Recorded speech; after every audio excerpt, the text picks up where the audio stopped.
Bonjour très chers internautes, c'est avec un réel plaisir que je réponds fidèle au rendez-vous que nous nous sommes fixés pour aborder cette question relative au message de William Branham. Et aujourd'hui, nous allons parler du mariage interracial. Je sais que vous êtes nombreux à attendre cette vidéo, cette émission, parce que c'est un sujet qui fait aujourd'hui polémique dans le monde du message de William Branham entre ceux qui sont partisans des propos des dernières déclarations de William Branham sur la question et ceux qui pensent que William Branham était allé un peu au-delà de ce qui était écrit et qui voulait en quelque sorte réformer ou corriger William Branham. Cela a en quelque sorte emmené une étincelle qui a fait exploser les barils de poudre et qu'il y ait des échanges verbaux non courtois qui sont maintenant répandus dans le monde du message de William Branham. Mais là n'est pas d'abord notre question. Avant qu'on arrive à cette question, il faudra que nous puissions aborder avec vous cette question avec beaucoup de sérénité. Je crois que le numéro précédent, nous avons parlé sur le mariage mixte. Quelle était la vision de William Branham sur la question du mariage mixte? Comment est-ce qu'il définissait cette expression dans les années 50 jusqu'aux années 60, au début des années 60? Quelle était la définition que William Branham donnait à cette expression? Et nous avons compris ensemble avec vous que selon William Branham, le mariage mixte était défini comme étant l'union ou encore le mariage d'un croyant avec une incroyante. Ça, c'est la définition que William Branham donnait de cette expression-là. Alors maintenant, ici, nous voulons continuer ensemble avec lui, continuer et jusqu'à ce que nous puissions chuter pour donner de l'éclairage à ceux qui ne savent pas qu'est-ce que William Branham a réellement enseigné sur cette question et d'où lui viennent ces sources et quelles étaient les motivations de William Branham pour prêcher des choses telles qu'il les avait prêchées conformément sur cette question du mariage. Alors, on va commencer d'abord par lire une citation avec vous de 1962, le prêcher l'évangélisation du temps de la fin. Au temps de la fin, prêché le 3 juin 1962, le paragraphe 163. Lisant William Branham, il dit ce qui suit. Maintenant, nous avons trouvé que c'était eux. Et regardez, nous allons prendre par exemple Balaam. Balaam est venu enseigner sa doctrine au peuple. Et ils ont dit, maintenant regardez, nous sommes tous croyants, nous sommes les enfants de la fille de Lot et de Moab là. Ils ont dit, nous sommes simplement tous pareils. Et il les a fait se mélanger. Il a provoqué des mariages mixtes. Il a fait en sorte que ces belles femmes moabites toutes bichonnées viennent ici en disant aux fils de Dieu qu'ils étaient tous pareils. Après tout, Dieu est un Dieu de toutes les races et tout est en ordre. Et il les a mariés. Et Dieu a tiré la ligne de séparation et les a fait quitter leur maison et tout. Qu'est-ce que c'était? Voyez-vous cette chose? C'est exactement ce qui s'est passé autrefois avant le déluge. Lorsque les fils de Dieu virent que les filles des hommes, elles étaient belles à voir et ils les ont convoitées et en ont pris pour femmes. Voyez-vous, la même chose s'est produite. Bien, voilà, nous venons là de lire la première déclaration de William Branham sur cette question. Et qu'est-ce que nous comprenons déjà dans cette question? On comprend que William Branham commence déjà par là, bien qu'il nous a parlé du mariage mixte, il a dit que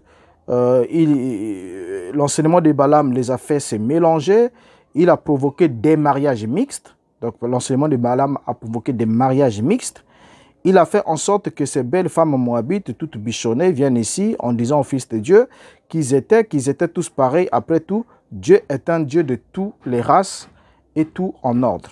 Donc à partir de ce moment-là, William Branham commence pour la première fois à introduire le terme race qui, selon lui, avait une autre connotation que nous n'allons pas peut-être prendre le temps de creuser dans ce numéro-ci, parce que pour William Branham, dans certaines citations, il déclare que il y a eu les races qui peuplent la terre aujourd'hui descendent des trois fils de Noé, et que si aujourd'hui nous avons des noirs, des jaunes, des rouges, ainsi que des blancs, c'est par rapport à la situation géographique suite aux dispersions à la dispersion du peuple qui est arrivé lors de la tour de Babel, ce qui a fait que chacun de s'est retrouvé dans un milieu et a subi une certaine influence climatique pour avoir le teint qu'il a aujourd'hui, mais en réalité, tous ne proviennent que d'une seule race.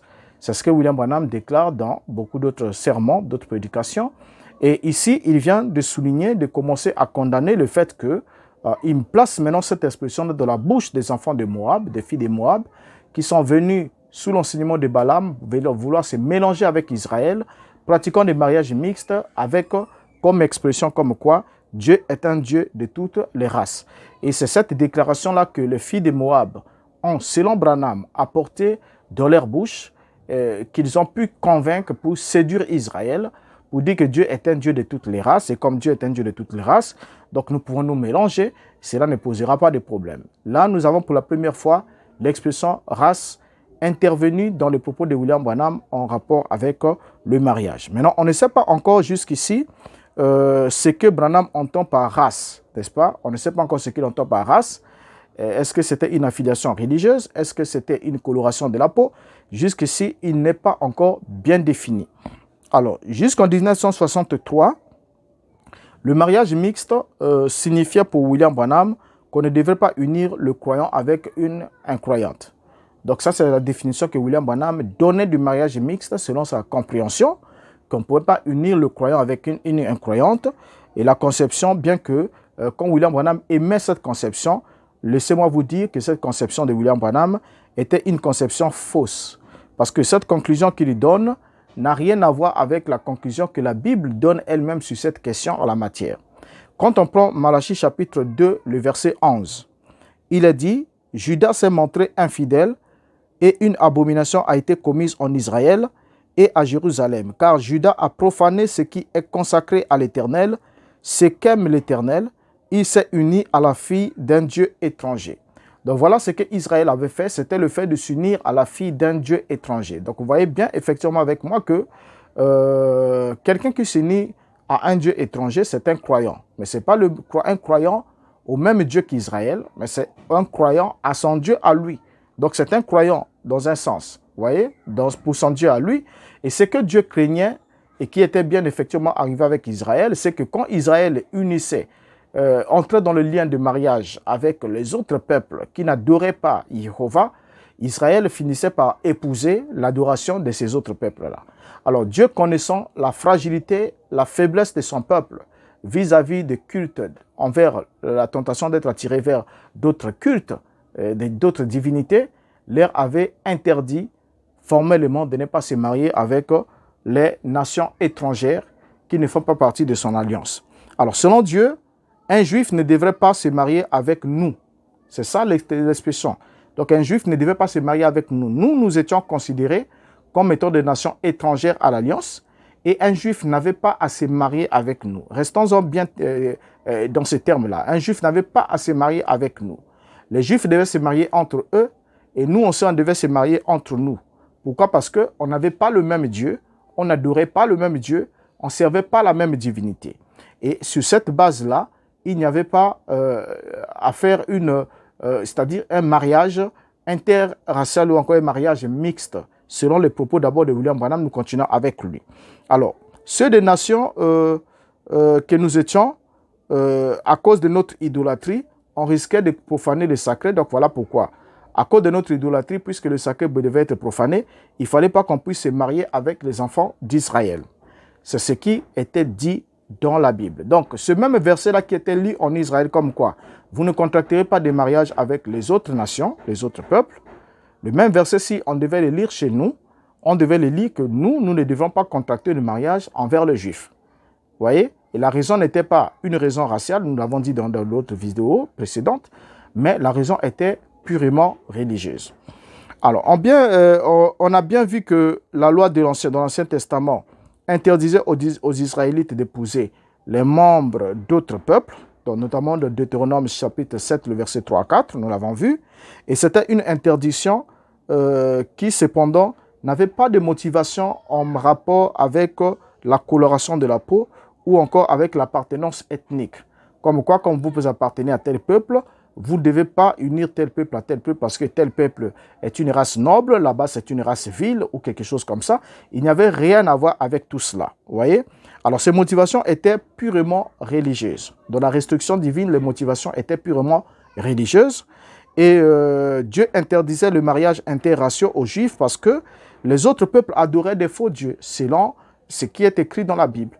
Donc les autres peuples adorant des faux dieux, alors Dieu étant le vrai Dieu, ne voulait pas que les adorateurs de vrai Dieu puissent entretenir des rapports conjugaux avec les adorateurs, les rapports conjugaux avec les adorateurs d'autres dieux, des faux dieux. Alors si les Israélites avaient épousé les idolâtres ou encore les païens, ceux-ci les auraient entraînés loin de la parole de Dieu, loin du culte du seul vrai Dieu, et ces derniers auraient sombré dans d'autres cultes. Vous voyez? Et c'est ce que réellement Dieu avait dans l'intention d'éviter à Israël, qui malgré était arrivé. Alors, qu'est-ce qui a poussé William Branham à modifier alors sa conception sur le mariage mixte? Puisque un peu dans les autres prédications, comme nous avons vu dans le numéro précédent, mariage mixte dans la bouche de William Branham signifiait on ne devait pas unir un croyant avec une incroyante. On ne devait pas unir le consacré avec le profane. On ne devait pas unir un juif avec quelqu'un d'un autre peuple. Donc les Israélites se mariaient entre eux. Ça, c'est ce que nous a dit William Branham. Il nous a donné un exemple. Vous voyez, comme quoi c'est un exemple que le croyant et les croyants doivent les croyants et les incroyants doivent se marier entre eux. Il ne devait pas y avoir de mariage entre un croyant et une incroyante, faute de quoi l'un de deux attirerait l'autre vers lui, vers sa divinité bien effectivement. Et pour le cas de William Branham, il a toujours craint que ce soit le païen qui puisse, avec je ne sais pas quel tract, quelle possibilité, attirer le croyant vers ses divinités païennes. Alors, déjà là, on comprend avec vous que on doit chercher à comprendre ensemble qu'est-ce qui a motivé William Branham à changer des concepts, c'est-à-dire à changer les concepts du mariage mixte. Pourquoi le mariage mixte va-t-il passer du mariage entre un croyant et une croyante pour devenir le mariage entre un noir et un blanc ou quelque chose comme ça? Qu'est-ce qui l'a emmené à arriver jusqu'à là? On doit d'abord répondre pour toile de fond quelque chose d'important qui va nous permettre de comprendre. La ségrégation raciale battait son plein aux États-Unis, comme nous l'avons déjà démontré dans les deux précédents numéros, et précisément dans les États du Sud où il y avait des anciens esclavagistes qui ne voulaient pas partager les mêmes droits que leurs anciens esclaves. Donc c'est ça qui a entraîné la ségrégation. Alors lorsque John Kennedy, le président des États-Unis, le plus jeune président des États-Unis arrivé au pouvoir, est entré à la Maison-Blanche en 1961, il est là, John Kennedy. Alors, quand ce président entre à la Maison-Blanche, il a eu à faire face à des manifestations qui éclatent dans le Sud, dont une à Birmingham et l'autre dans l'État de l'Alabama. Et c'était des manifestations qui vraiment l'ont pris vraiment la tête, des manifestations qui l'ont vraiment pris la tête, qui ont éclaté dans ces deux États-là. Pour quelles raisons? On doit les rappeler ensemble avec vous que Birmingham était un lieu de tension raciale et un haut lieu de mouvement américain des droits civiques. C'est là-bas que tout cela était complètement concentré. Les revendications des Afro-Américains ont été en but, se sont retrouvées en but face à George Wallace, dont la photo est là. Voilà, ça c'est George Wallace.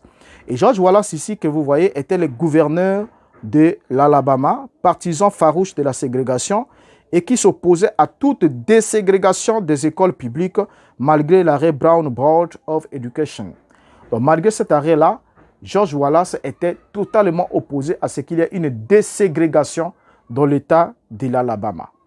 Et il était un farouche opposant. Donc c'était vraiment un partisan de la ségrégation.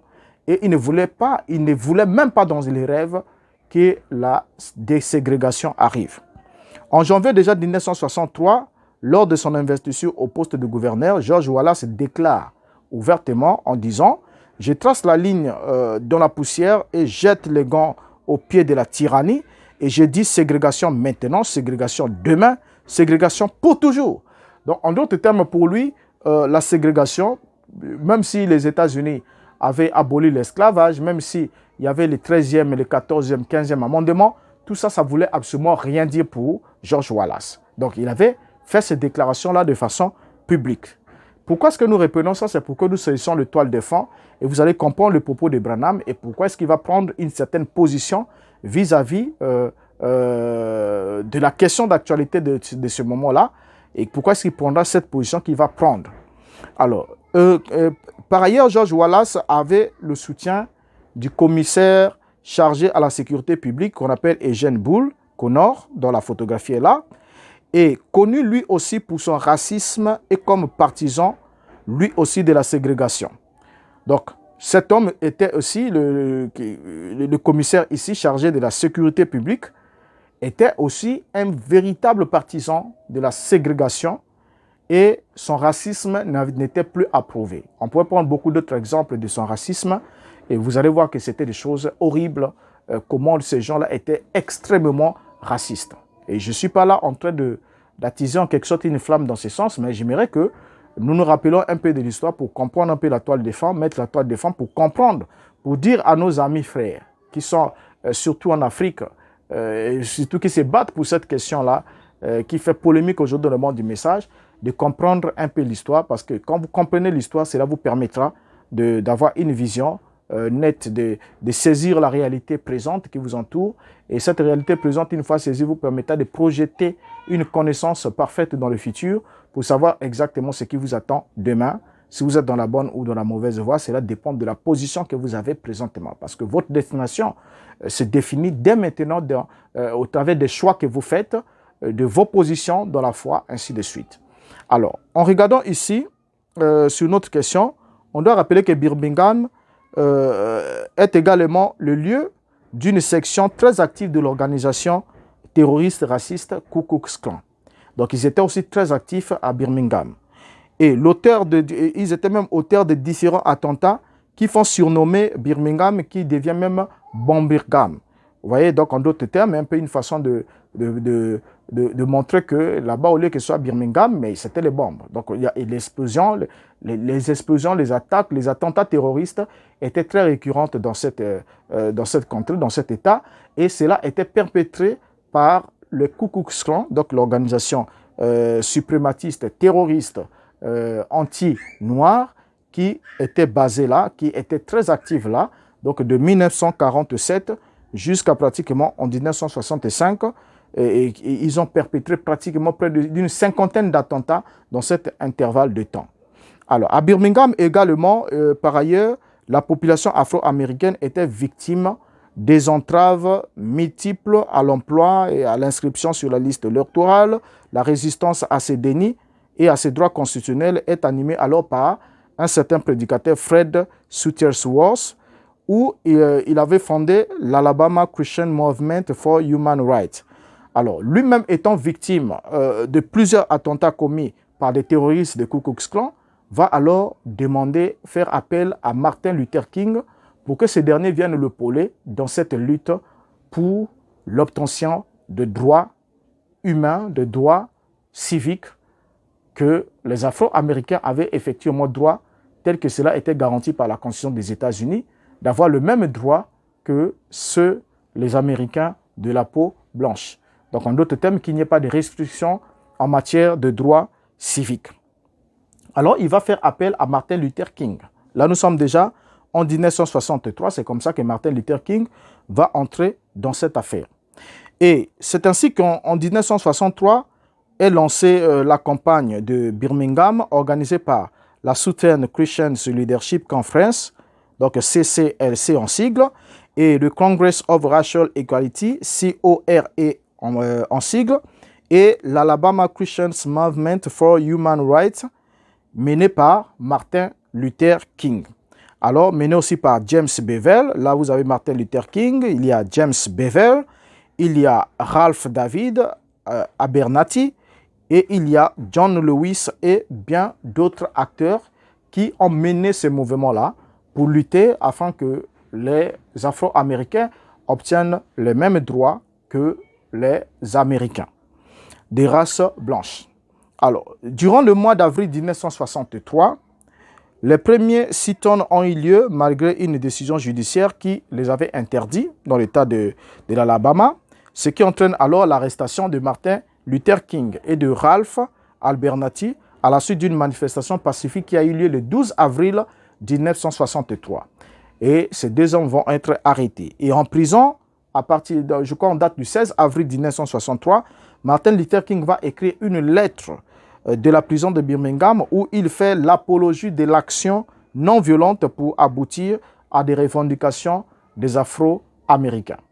Et après que cette lettre ait été publiée, à la suite de la lettre qui a été ouverte du 2 au 5 mai 1963, plus de 1000 jeunes élèves vont alors défiler, vont faire une croisade, une manifestation qui va passer même, qui va rentrer vraiment dans l'histoire.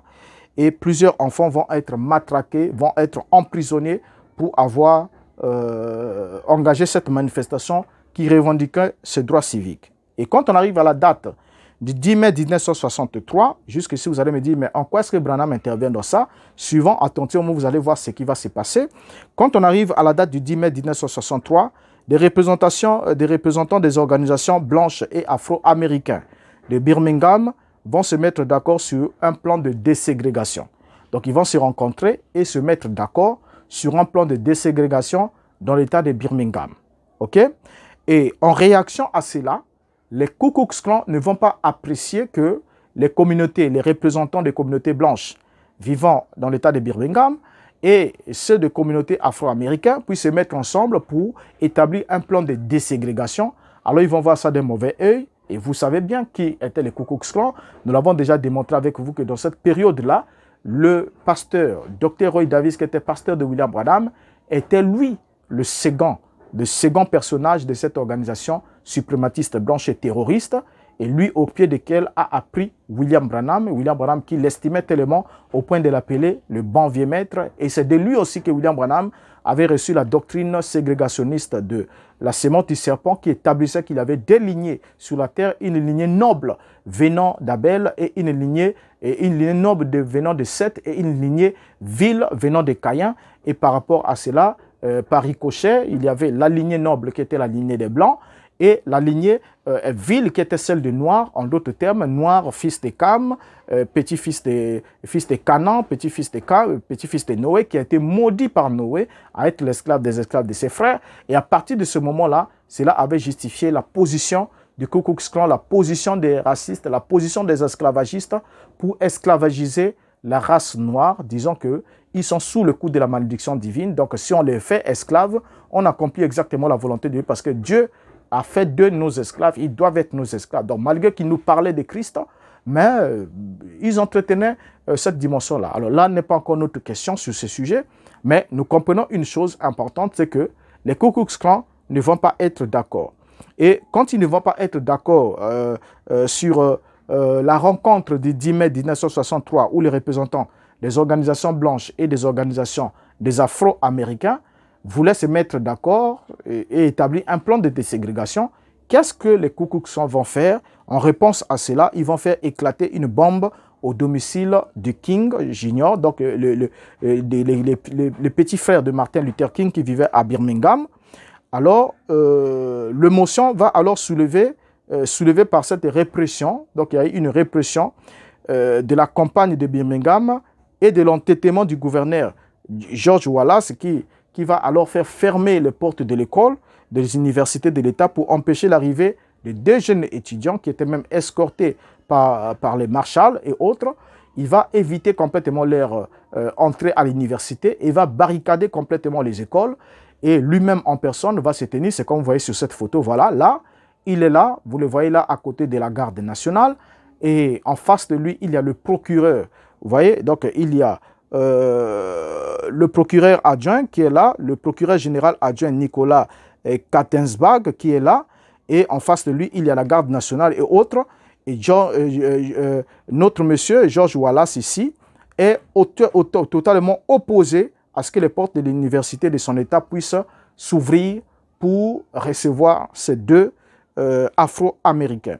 Alors, maintenant, on va constater ensemble avec vous que, suite à cette attitude défiant, le président Kennedy va prendre des dispositions.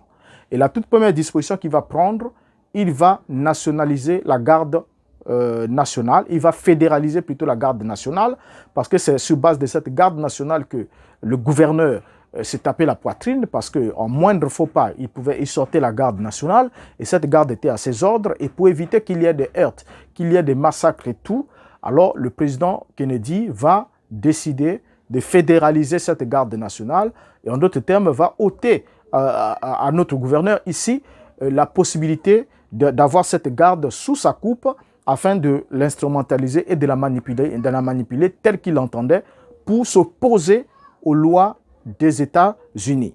Alors, le 11 juin 1963, donc par la suite, toujours à ces agitations-là et à l'opposition du gouverneur de l'État de Birmingham, du gouverneur George Wallace, alors, le 11 juin 1963, le président Kennedy va alors s'impliquer personnellement dans cette situation et va se prononcer contre le gouverneur de l'Alabama, George Wallace. Et dans la soirée du même jour, Kennedy va prononcer à la télévision et à la radio un important discours sur le droit civique, dans lequel il se montre défavorable, en deux termes, il se montre favorable à une législation qui garantirait l'égalité d'accès aux écoles publiques, l'égalité devant la justice, ainsi qu'une meilleure protection des droits de vote des Afro-Américains, en appelant les membres du Congrès à faire passer une loi garantissant l'exercice de droits civiques pour tous, quelle que soit sa couleur de la peau. Et ce discours qui a été fait le 11 juin 1963 par le président Kennedy, c'était une goutte de trop de la part de Kennedy pour William Branham, qui va alors riposter le 30 juin 1963 dans une prédication intitulée « Le troisième exode ». Et quand William Branham va suivre le discours, la prise de position du président Kennedy, qui était une prise de position légitime, vous voyez, en tant que président des États-Unis, il y avait des amendements qui étaient là, qui devaient être observés, mais voilà qu'un gouverneur s'opposait complètement à l'ordre du président des États-Unis. Et alors, le président a pris des mesures. Il a fédéralisé d'abord la garde nationale de son État. Ensuite, il a prononcé un discours en demandant au Congrès de voter des lois qui devraient apporter une meilleure protection des droits civiques, meilleure protection des droits de vote, donc donner le même droit à la justice, le même droit aux écoles, le même droit, ainsi de suite. Donc, garantir tous ces droits, des accès aux droits aux écoles, ainsi de suite. Et tous ces droits qui étaient là jusqu'ici, des droits séparés pour les Blancs et pour les Noirs. Mais le président ne voulait pas de ça. Et quand il a fait ça, William Branham n'a pas vu ça de bon œil. La question que je vais me poser avant qu'on commence à lire William Branham, c'est d'abord celle de savoir qui avait-il du mal dans la position du président Kennedy d'arrêter complètement cette discrimination dans les États-Unis. Alors que nous le savons très bien ensemble avec vous que ni les Américains de peau blanche caucasiens, ni les Afro-Américains ne sont originaires de ces continents. Ils sont tous étrangers. Ils sont tous arrivés. Et pratiquement de quelques 2 siècles, les autres, ceux de la peau blanche venant de l'Europe ont migré quelques 2 siècles avant. Ceux de la peau noire sont arrivés là juste comme des bétails, en tant que des esclaves. Mais tous ceux qui étaient là dans les années 60, ce n'est pas des gens qui ont migré, mais c'est des gens qui sont nés là. Pour la plupart, d'autres aussi ont migré bien sûr. Mais voilà que ils ne permettaient pas, d'autres Américains ne permettaient pas que deux autres Américains qui sont aussi nés sur la même terre que eux. Parce que quand on est dans une terre est natale, vous y êtes né, votre père y est né, votre mère y est née, vous y êtes né, vous faites des enfants là. Donc vous avez effectivement la même possibilité d'avoir le même droit qui sont garantis. Parce que ceux qui sont arrivés là-bas en esclavage, ils ne connaissent plus leur terre d'origine, ils ne connaissent même pas de quel pays ils venaient, ils ne connaissaient même pas leur famille. Donc du coup, une fois l'esclavage aboli, on devrait leur octroyer les mêmes droits, n'est-ce pas? Là n'est pas la question. Maintenant, regardons qu'est-ce qui va fâcher William Branham dans la prise de position de Kennedy. Et ensuite, nous verrons par un numéro qui viendra plus tard pourquoi William Branham était farouchement opposé au président Kennedy et quels étaient réellement les enjeux politiques que soutenait William Branham quand il diabolisait le président Kennedy en le traitant d'accable et tout, avec tous les pronostics et les prophéties qu'il a énoncés sur lui, qui ont pratiquement échoué toutes, qu'aucune ne s'est réalisée malgré la haine acharnée que William Branham avait envers ce président. Alors, remarquez ensemble avec moi que quand Kennedy plutôt va faire son discours le 11 juin 1963, William Branham va lui, à son tour, réagir le 30 juin 1963 dans la prédication, le troisième exode. Je prends le paragraphe 60, il va dire ce qui suit. Et je pense que si quelqu'un est spirituel, il peut voir ce qui se passe aujourd'hui. Nous avons un pharaon qui ne connaît pas la liberté de religion. Quand notre président est entré en fonction, il ne voulut pas prêter serment sur ce point-là qu'il croyait en la liberté de la religion. Qu'arriva-t-il l'autre jour, quand nous avons eu cette question de la ségrégation là, dans le sud, quand ce gouverneur de l'Alabama je souhaiterais parler à ces prédicateurs, ce Martin Luther King. Comment est-ce possible que cet homme qui est un conducteur amène son peuple dans un piège mortel? Voilà la première réaction de William Branham sur cette question. Et vous remarquez là ensemble avec moi que William Branham implique il met déjà dessus Kennedy le titre d'un pharaon qui ne connaît pas la liberté de la religion. OK?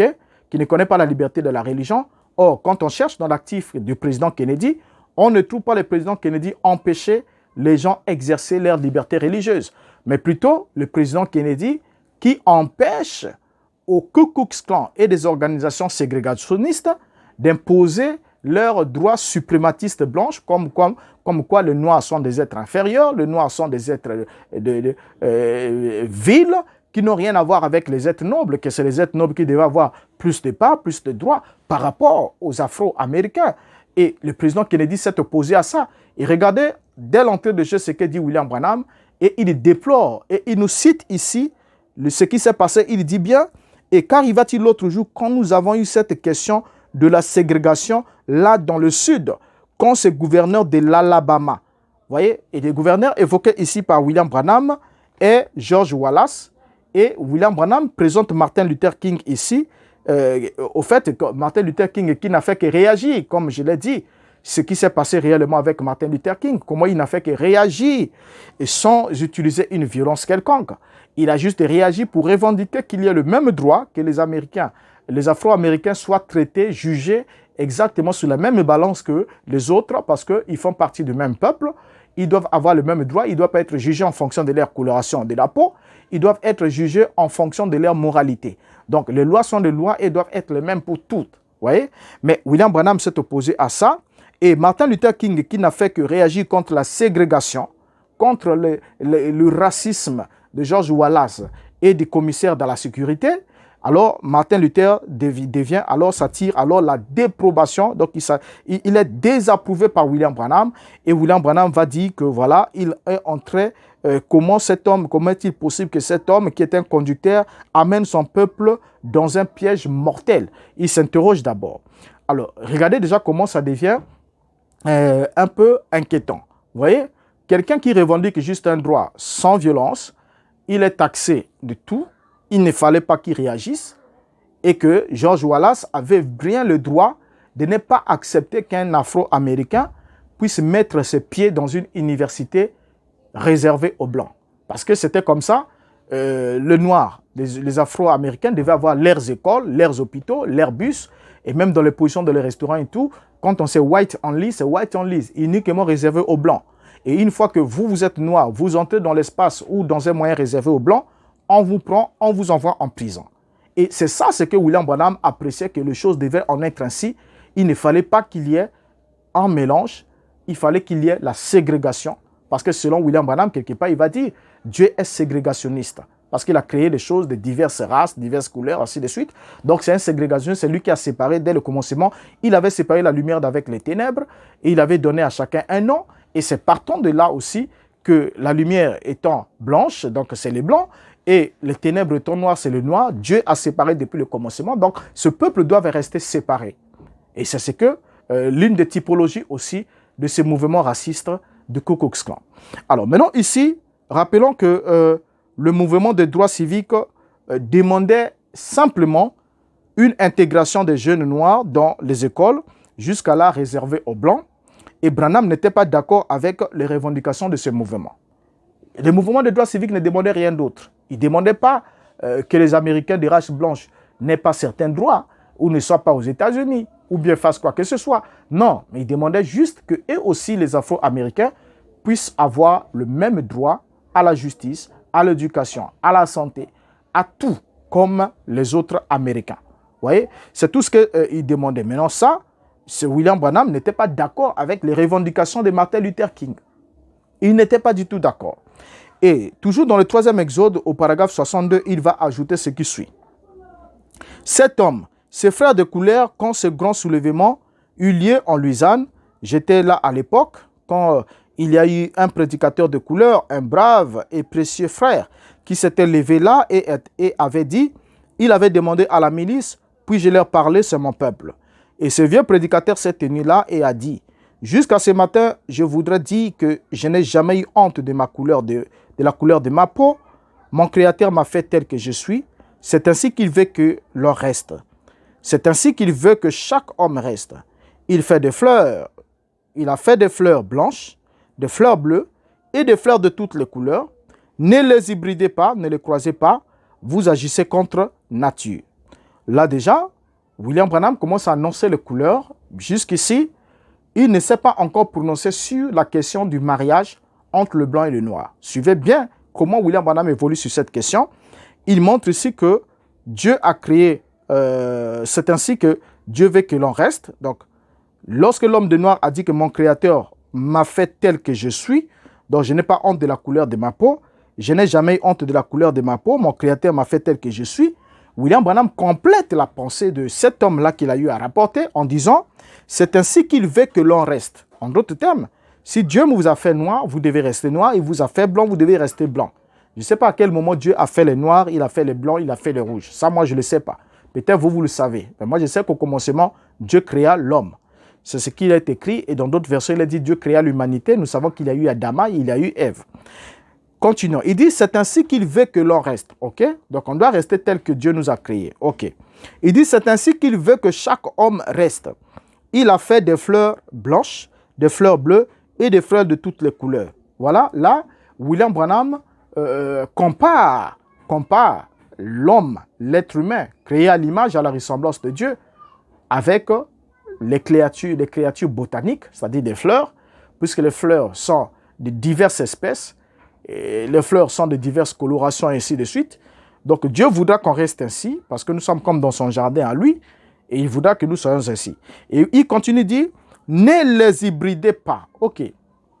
Ne les hybridez pas. Mais toutefois, soulignons un élément important avant de passer.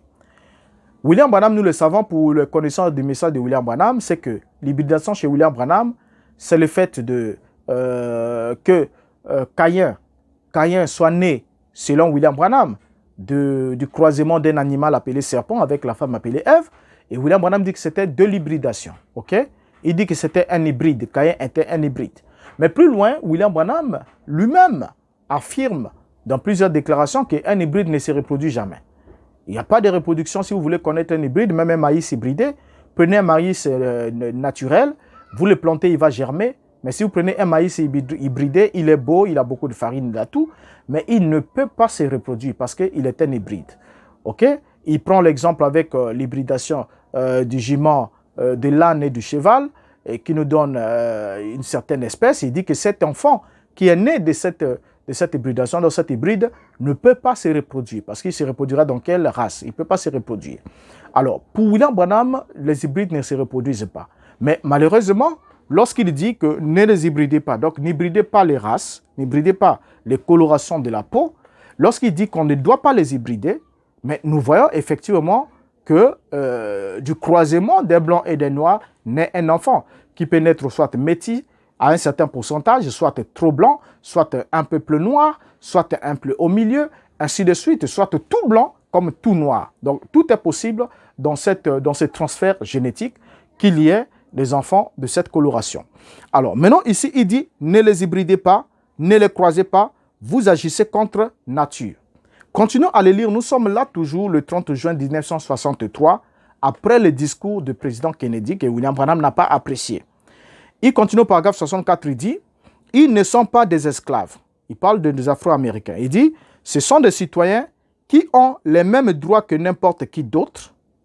C'est juste un tas d'inspiration venant de l'enfer pour amener 1 million d'entre eux à se faire tuer. Ils déclencheront une révolution. Certainement, ce n'est pas juste. Les hommes et les femmes ont leurs droits respectifs. Nos frères de couleur, nos frères japonais, les jaunes, les blancs, les noirs, qui qu'ils soient, il n'y a pas de différence à cause de la couleur. Pour notre Dieu, nous venons tous d'un seul homme, Adam. Mais si Dieu nous a séparés et a rendu nos couleurs différentes, restons ainsi. Si j'étais un jaune, je voudrais bien rester un japonais ou un chinois. Si j'étais un homme de couleur, je voudrais rester ainsi. Dieu m'a créé ainsi. Voilà, là le paragraphe, c'est le paragraphe 64. Nous sommes toujours dans le troisième exode. Qu'est-ce que nous lisons ici? Ce que dit William Branham. Il dit que c'est un tas d'inspiration venant de l'enfer. Donc la revendication de l'égalité des droits civiques, qui revendiquait le mouvement des droits civiques aux États-Unis, c'était une inspiration venant de l'enfer. Et depuis quand l'enfer a inspiré quelqu'un à réclamer la liberté? Depuis quand l'enfer a inspiré quelqu'un à réclamer d'avoir la liberté? Or, nous savons que la liberté n'appartient pas au royaume du mal, n'appartient pas au royaume de Satan. Là-bas, c'est l'esclavage. Voyez? Et ce n'est pas pour rien que la Bible parle de passage de l'esclavage du diable pour être introduit dans le royaume des lumières. Donc, on passe du royaume des ténèbres pour le royaume des lumières. Donc, la liberté, c'est là où se trouve l'Esprit de Christ qu'il y a la liberté. Et être libre, c'est la meilleure des choses qui soit. Que quelqu'un réclame une liberté, on ne pourra pas dire que le fait de revendiquer d'être libre est le produit de l'inspiration de l'enfer. Donc, en d'autres termes, si l'enfer inspirait à Martin Luther King et les autres de réclamer l'égalité des droits civiques, cela voudrait dire que le ciel n'était pas opposé, n'était pas d'accord avec ça, puisque ça venait de l'enfer. Donc, Dieu n'était pas d'accord que les Noirs puissent avoir le même droit que les Blancs aux États-Unis, selon William Branham. Son Dieu n'était pas d'accord que vous, quand vous voyagez, là, vous partez, mes frères africains, vous partez aux États-Unis, et si vous étiez partis à l'époque où il y avait la ségrégation, je ne sais pas si vous auriez le même privilège que d'autres citoyens qui étaient là-bas, parce que les gens étaient jugés en fonction de la couleur de leur peau. Alors, voyez, alors, il continue, et pourtant, il dit dans cette citation, toujours le paragraphe 64, il dit « Les hommes et les femmes ont leurs droits respectifs. » Voilà, ils ont leurs droits respectifs. Donc, pour William Branham, il devait se contenter de leurs droits respectifs.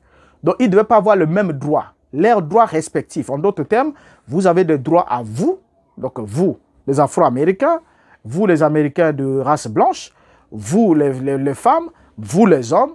Donc, chacun d'eux avait des droits. Donc, ils avaient des droits respectifs. Quand on parle des droits respectifs, ça veut dire qu'on n'a pas les mêmes droits. Donc, mais on a des droits bien spécifiés par rapport à une certaine classification. Vous voyez? Et William Branham soutient, il dit, les hommes et les femmes ont leurs droits respectifs. Nos frères de couleur, nos frères japonais, les jaunes, les blancs, les noirs, qui qu'ils soient, il n'y a pas de différence à cause de la couleur de la peau, de la couleur pour notre Dieu. Voilà. Il n'y a pas de différence à cause de la couleur pour notre Dieu. Alors, qu'est-ce que William Branham va dire par la suite au paragraphe 66? Nous sommes toujours dans la même brochure, le troisième exode. Il dit, d'après la Constitution, chaque État peut suivre sa propre ligne de pensée sur la question de la ségrégation. Cela lui importait peu, mais il a lu la Constitution et il a dit, maintenant l'école se prononce en faveur de la ségrégation. Ils ont une école là et il n'y a que 2 enfants de couleur qui voulaient y entrer alors qu'ils avaient leurs propres écoles. Mais il s'est levé et a dit ce qu'il a fait, il a lu la Constitution. Donc voilà le paragraphe 66, qu'est-ce que William Branham fait? Il soutient la position de Wallace. Il soutient la position de Wallace en disant, d'après la Constitution, chaque État peut suivre sa propre ligne de pensée sur la question de la ségrégation. Donc le fait que le gouverneur Wallace était foncièrement ségrégationniste et un véritable Ku Klux Klan, avec le chef de la sécurité nationale, William Branham se rangeait du côté de la position de Wallace pour dire que c'était tout à fait légitime pour lui, parce que la Constitution des États-Unis garantissait à chaque État d'avoir sa propre ligne de pensée sur la question de la ségrégation. Mais mes frères, mes chers frères africains, vous qui me suivez, regardez un peu comment William Branham est en train de prendre position pour le Ku Klux Klan en s'opposant complètement à Kennedy et en s'opposant à Martin Luther King, juste parce qu'il voulait que la ségrégation demeure. Ce n'est pas pour rien que le défi, je peux le relancer encore pour une fois, pour vous démontrer le racisme de William Branham. Vous ne trouverez pas William Branham aux États-Unis s'afficher avec un Afro-Américain. Ça n'existe pas. Je dis bien aux États-Unis. Ne m'emmenez pas une photographie là où il a fait en Mozambique ou bien en Afrique du Sud ou quelque part ailleurs dans le pays africain. Mais je dis bien aux États-Unis d'Amérique. Vous allez voir le staff William Branham, même quand vous prenez des photographies comment, pourtant il était au milieu pentecôtiste, et les pentecôtistes étaient à la majorité des Afro-Américains. C'est même pour cette raison qu'il ne voulait pas citer le nom de Seymour comme étant l'instigateur du mouvement de la rue Azusa, juste parce qu'il était un Afro-Américain. Il avait horreur à cela. Pourquoi? Parce qu'il avait en lui le sang du Ku Klux Klan et les enseignements du Ku Klux Klan. Mais continuons ensemble avec lui. Donc ici, William Branham s'oppose. Il dit bien chaque État peut suivre sa propre ligne de pensée sur la question de la ségrégation. Or, en tant que prophète, il ne devait même pas souligner qu'il puisse y avoir ségrégation. Mais pour lui, la ségrégation dans l'État de l'Alabama et à Birmingham, c'était des ségrégations qui étaient totalement légitimes et que le gouverneur Wallace avait tout le droit garanti par la Constitution de s'opposer à ce qu'il y ait un mixage dans les écoles, il y ait le même droit entre les Blancs vivant dans son État et les Afro-Américains qui découlaient des anciens esclaves. Donc vous voyez la position que prend William Branham. Mes chers frères, mes chères sœurs, regardez la position qu'il prend. Vous voyez? Alors, qu'est-ce qu'il continue à nous dire? Au paragraphe 68, nous sommes toujours dans le 3e exode, donc juste la réaction de William Branham au discours du président Kennedy qui garantissait le même droit civique pour le noir, qui demandait au Congrès d'apporter plus d'efficacité dans les lois pour protéger les institutions des États-Unis et garantir à tous les mêmes droits sans regarder la coloration de la peau. William Branham n'a pas aimé ça. Il n'a pas aimé ça. C'est tous les problèmes qu'il a eu avec Kennedy. Nous allons prendre un numéro spécial Branham-Kennedy. Vous allez voir, on va prendre dans les détails et dans les sous et montrer même les dessous des tables. Vous allez voir des choses horribles qui vont vous étonner de la part d'un prétendu prophète, mais qui jusqu'ici est suivi par ceux qui ignorent exactement le fond de ce qu'était cet homme. Mais pour ceux qui ont au moins un regard dans l'histoire, qui ont vu ce qui s'est passé avec l'esclavage, qui ont vu ce qui s'est passé avec la ségrégation, qui ont compris au moins l'histoire, comment se sont évoluées les choses, ils ne vont jamais apprécier un seul moment de s'asseoir sur le banc, là où on prêche le message de dit William Branham, alors que vous avez sur vous la coloration de la peau que William Branham appelait homme de couleur, qui était une expression pratiquement injurieuse et raciste. Alors, continuons à lire ensemble avec vous William Branham. Le paragraphe 68, dans le 3e exode, qu'est-ce qu'il nous dit? Et M. Kennedy a nationalisé cette garde et a envoyé ses hommes combattre leur propre père en se référant à la Constitution. Cela violait de nouveau la Constitution. Ils ont dit, non monsieur, nous ne combattons point. Et il a dit, j'espère que cette nation voit que nous ne sommes plus sous une démocratie, mais sous une dictature militaire. Voilà, le paragraphe 68 est là. Qu'est-ce que William Branham dit? Et M. Kennedy a nationalisé cette garde. Voilà, c'est ce que nous avons dit plus haut, que George Wallace, voulant se servant de la garde nationale, voulait imposer tout. Donc, cette garde-là était à sa solde, à sa merci, puisque constitutionnellement, c'est lui qui était le patron de cette garde, ainsi de suite. Mais quand Kennedy a vu qu'il s'opposait à tout, aux lois de l'État et tout, et il voulait continuer à semer le chaos, il a fédéralisé cette garde nationale. Et qu'est-ce que Branham dit en s'opposant à ça? Parce que c'est le même jour où Kennedy a fédéralisé, quand il a fédéralisé la garde, et le soir, il a fait les discours s'opposant à cela, demandant au Congrès de faire des lois et des textes qui devaient garantir à chacun le même droit sans regarder la coloration de la peau, ce que Branham n'a pas aimé. Et au paragraphe 68, il boude pourquoi Kennedy a nationalisé cette garde. Bon, il n'avait pas nationalisé, c'était déjà la garde nationale, mais il a fédéralisé cette garde. Ça, on le concède quand même pour ces lapsus-là. Donc, William Branham s'oppose au président Kennedy. Pourquoi il a fédéralisé la garde nationale? Parce qu'en fédéralisant la garde nationale, le gouverneur Wallace était en quelque sorte privé de la main forte qui pouvait le permettre de continuer à brimer sur les manifestants, à brimer sur les Afro-Américains qui n'étaient qu'en train de revendiquer de façon non violente les droits les plus civiques, les droits les plus naturels. Vous voyez? Alors, Branham n'est pas d'accord au sujet de la fédéralisation de la garde nationale. Il fallait que cette garde reste toujours sous la solde de Wallace et qu'il continue à l'utiliser comme son bras fort pour continuer à imposer sa position sur les revendications des Afro-Américains dans l'État dont il était le gouverneur. Qu'est-ce qu'il va dire au paragraphe 71? Nous continuons avec lui. La seule chose, c'est que j'ai pris que frère Martin Luther King se réveille vraiment vite, Sans doute qu'il aime son peuple, mais si seulement il voit là où son inspiration, bon, à quoi servirait-il de fréquenter une école et d'avoir 1 million d'entre vous couchés là morts? Fréquenterait-on encore malgré les écoles? Maintenant, ce n'est pas pour la fin. Si c'était pour une autre cause, l'esclavage, cet homme deviendrait un martyr en donnant sa vie pour une telle cause. Une cause juste. Et ce serait une cause juste. Mais rien que fréquenter une école. Je ne comprends pas cela. Je ne pense pas que le Saint-Esprit soit du tout de son avis sur ce point-là. Il a emballé les gens dans une sorte de propagande démagogique. Voyez, exactement comme Hitler avait fait là en Allemagne. Il les a conduits droit dans un piège mortel. Ces précieux Allemands, ils ont été entassés par milliards, ou plutôt par millions, et les uns sur les autres. Et là, c'est exactement la même chose. Et souvenez-vous, je suis enregistré sur bande. Vous comprendrez cela après. Peut-être après mon départ. C'est exactement ce qui va se passer. Ces précieuses personnes vont mourir là comme des mouches. Cela déclenchera une révolution et les blancs et les hommes de couleur se battront encore et mourront comme des mouches. Et qu'aurez-vous à la fin de tout? Un tas de cadavres. Voilà la déclaration de William Branham est là. Dans cette citation, William Branham dit beaucoup de choses qui sont fausses. Il demande à Martin Luther King de se réveiller. Et il montre que il est en train de faire juste des problèmes pour une question d'école. À quoi leur servirait-il d'avoir un droit d'accès à l'école si cela doit passer par des millions de morts? Ça, c'est William Branham. Il continue.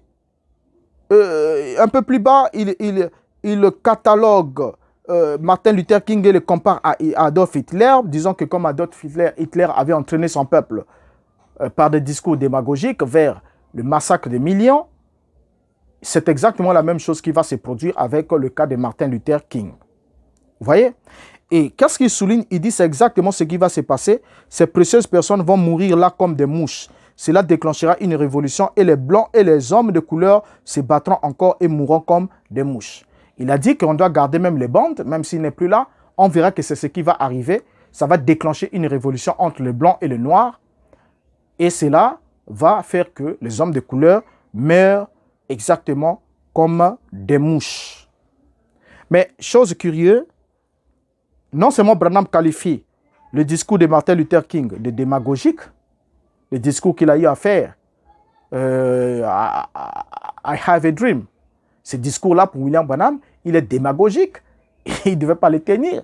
Il est inspiré de l'enfer, quelque part inspiré du communisme, ainsi de suite. Vous voyez? Et prenez ce discours-là, réécoutez-le, relisez-le, et vous verrez exactement où se trouvait William Branham. Qu'est-ce qu'il y avait de mal dans ce discours-là? Alors là n'est pas encore notre question. Non seulement il le fait, il identifie Martin Luther King à Adolf Hitler, et ensuite le pronostic de William Branham sur la révolution qui va être déclenchée entre le blanc et le noir, et qui fera des milliers de morts qui vont tomber comme des mouches. Le pronostic là a échoué, je ne veux pas dire prophétie, parce que vous le savez très bien avec moi qu'il n'y a aucune prophétie dans son actif annoncée avant le fait qu'il y a eu sa réalisation. Ça n'existe pas jusqu'à aujourd'hui. Et du moins, ça n'a pas été prouvé par personne. Alors, il a annoncé cela, mais chose curieuse, si l'on prend dans le répertoire de tous ceux qui ont été victimes pendant des manifestations de revendication des droits civiques, je ne pense même pas qu'il y ait plus d'une dizaine de personnes qui aient été tuées, en dehors de ceux qui sont tués de part et d'autre au travers des attentats et autres. Mais ça ne faisait même pas une centaine de morts, même pas une cinquantaine de morts durant toutes ces manifestations civiques. Vous voyez? Mais William Branham dit qu'il devait tomber des millions comme des mouches, et nous comprenons ensemble avec vous que le pronostic de William Branham a complètement échoué. Donc voilà la réaction de William Branham, comment les choses, propos qu'il tient, juste parce que le président Kennedy a pris position pour arrêter ce désordre-là qui se faisait dans l'État de l'Alabama, et la prise de position du président Kennedy pour la liberté des Afro-Américains, pour l'accession aux mêmes droits que les autres Américains, était perçue pour William Branham comme étant une goutte d'eau de trop. Faisons de Kennedy le pharaon qui ne connaît pas la liberté de la religion. Faisons de Kennedy tout ce qu'il a eu à faire juste pour sa prise de position pour les hommes qu'il disait être les hommes de couleur.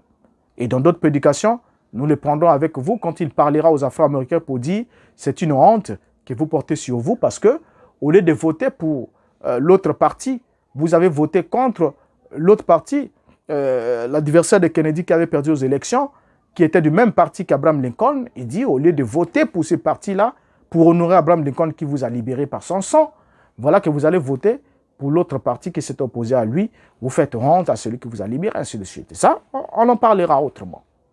Donc, il avait d'autres propos qui ne tenaient pas. Déjà, à partir de ce moment-là, on comprend déjà ensemble avec vous, pour ne pas être trop long, je vais peut-être vous laisser dans votre soif, mais je n'ai pas dit qu'on ne doit pas traiter le sujet, mais juste celui qui viendra, pour celui-ci, on va s'arrêter là.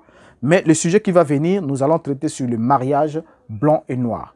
Et nous allons suivre la position de William Branham, comment il va nous, jusqu'à ce qu'il arrive à la déclaration qui fait polémique aujourd'hui. Et vous allez comprendre alors qu'est-ce qui a été la motivation de William Branham pour qu'il fasse cette déclaration. Et ensuite, nous regarderons à la lumière des Écritures si cette position qu'avait William Branham était conforme à la Bible. Et que dit William Branham lui-même lorsqu'il prend une position non conforme aux Écritures. Alors, je vous prends congé pour ce numéro-ci et vous dis au revoir. Vous demande de partager largement le lien et télécharger la vidéo s'il faut parce que il arrivera que YouTube puisse les retirer pour une raison ou une autre peut-être. Mais avant que cela soit fait, téléchargez massivement, partagez les liens et comprenez avec vous, ceux qui suivent le message de William Branham, que vous êtes à la suite d'un prophète raciste et vous faites honte. Vous faites complètement honte à tous les millions de morts qui sont tombés pendant l'esclavage et tout. Je ne vous en appelle pas. Ce ne sont pas des propos que je tiens contre la race blanche. Non, non, très loin de là. Mais que vous preniez quand même vos responsabilités, votre conscience, que vous comprenez que ce n'est pas avec le Saint-Esprit et par amour que William Branham a prêché son message. Et ce n'est pas aussi par amour que ce message est arrivé vers vous les Africains. Nous verrons comment il est arrivé. Et nous verrons aussi comment nos frères africains exploitent les autres frères africains en leur vendant l'image d'un homme blanc avec la lumière sur la tête, mais sans se rendre compte que c'était un raciste et affilié au Ku Klux Klan, dont il défendait la doctrine, dont la principale est la ségrégation entre la lignée pure ou noble et la lignée vile. Et c'est la doctrine de la sémence du serpent qui en est même l'un des éléments catalyseurs de cette doctrine de Ku Klux Klan que William Branham a appris au pied de son maître Roy Davis, la deuxième personnalité de Ku Klux Klan, cette organisation suprématiste et raciste. Alors je vous donne congé pour ce numéro-ci et vous demande d'être fidèle au prochain numéro. Jusqu'à là, ma prière, que Dieu vous garde. S'il nous prête longue vie, diffusez le message, aidez les âmes, même si quelqu'un ne vous comprend pas aujourd'hui, mais s'il plaît à Dieu de le visiter un jour, il comprendra que vous l'avez fait du bien en lui envoyant le lien de cette vidéo. Et bien, effectivement aussi des autres vidéos. Je vous aime, je vous dis au revoir. Merci.